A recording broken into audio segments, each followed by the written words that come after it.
Welcome to my channel Supriya home kitchen. আজ আমি আপনাদের কাছে নিয়ে এসেছি ঝিঙা, উচ্ছে, কাঁকরোল, আলু দিয়ে একটা ভাজি। তো এগুলো ভালো করে আমি কেটে নিচ্ছি, কেটে নিয়ে আপনাদের কাছে ফিরছি। তো দেখুন বন্ধুরা, আমি লম্বা লম্বা করে সব কিছু কেটে নিয়েছি। তো এটা ভালো করে ধুয়ে নিচ্ছি, ধুয়ে নিয়ে ফিরছি। তো দেখুন বন্ধুরা, আমি এখানে রাঁধুনি ফোড়ন দিয়ে দিলাম আর শুকনো লঙ্কা ফোড়ন দিয়ে দিয়েছি। দেখুন কড়াই বসে রাঁধুনি আর শুকনো লঙ্কা ফোড়ন দিয়ে দিয়েছি, সাথে একটু তেল দিয়ে দিলাম।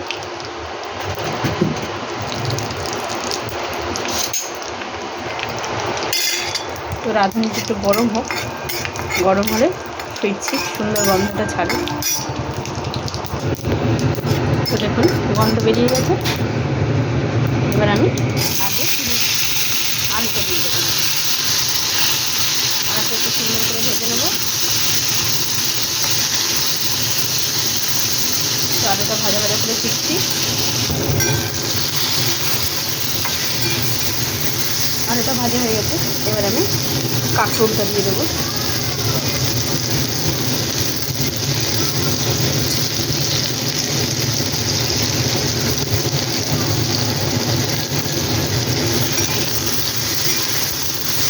কাঁকরোলটাও ভালো করে ভেজে আলুর সাথে ফিরছি।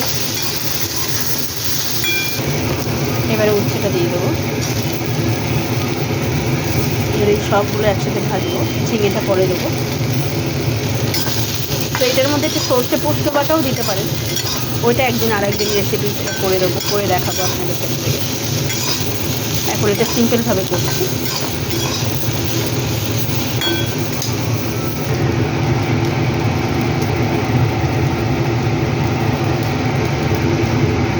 দিয়ে দিলাম বন্ধুরা স্বাদ মতো।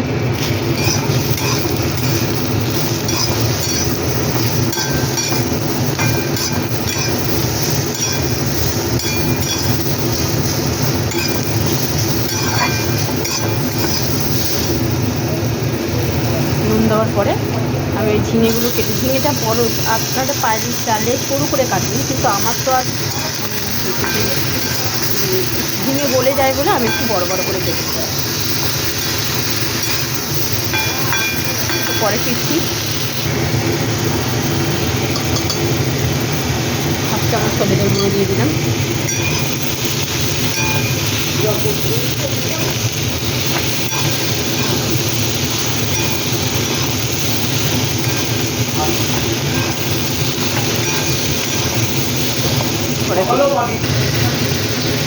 লঙ্কা দিয়ে দিলাম।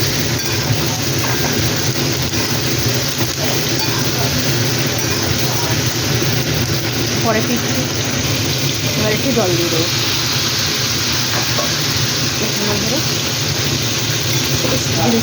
এগুলো সিদ্ধ হওয়ার জন্য মোটামুটি হয়ে গেছে, একটু সামান্য জল দিয়ে দিলাম। পরে ফিরছি। তো এর মধ্যে 3-4টে বড়ি দিয়ে দিলাম, বেশি না, যেমন তরকারি সেই হিসাবে বড়িটা দেবেন, দিয়ে এটাকে ঢাকা দেবেন। তো দেখুন বন্ধুরা, উঠে গেছে এটা। এবার আমি একটু জিরা দিয়ে দেবো। এবার জলটাকে শুধু শুকনো করে নেবো, করে ফিরছি। নামাবার আগে একটু চিনি দিয়ে দিলাম।